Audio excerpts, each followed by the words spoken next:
商売さえできれば、はい、ナチスヒトラーよりもより多くの同族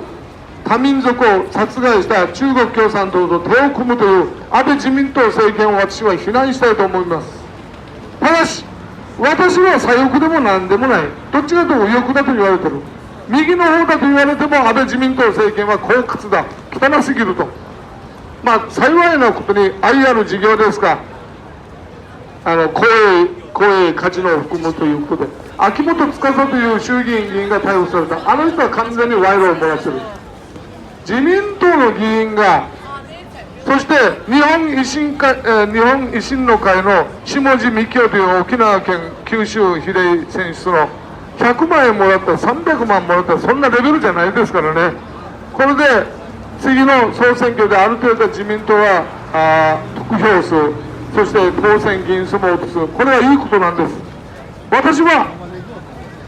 はっきり言って自民党がダメで、じゃあ他の野党ができるかって、それも全然信頼してない。日本共産党は中国共産党と同じように暴力革命を起とする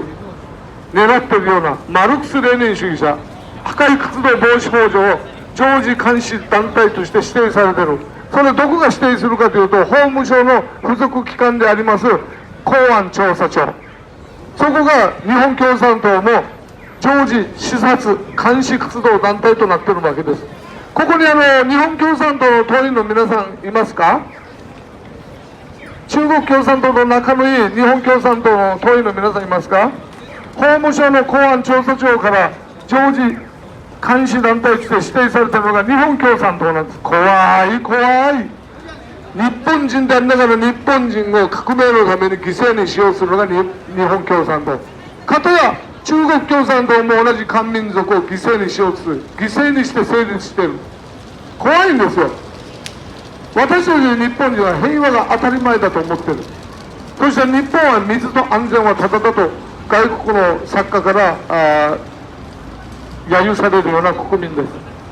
今日の安全が明日の安全、そして10年後20年後も安全だと思ったら大間違い。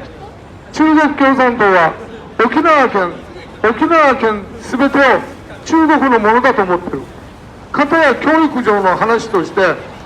日本は遣唐使とか遣隋使というのはありましたよね、聖徳太子の頃。そういうことをしているので、唐王朝の時代は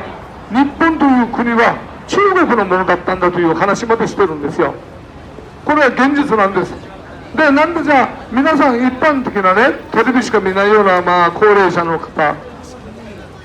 インターネットをやればある程度分かるんですけど、スマホとか iPhone を使いこなせるならば、なんでそれをじゃあ一般の日本人があまり知らないかというと、問題は NHK の報道のあり方、テレビ朝日とか朝日新聞とか毎日新聞とか、そういうようなところは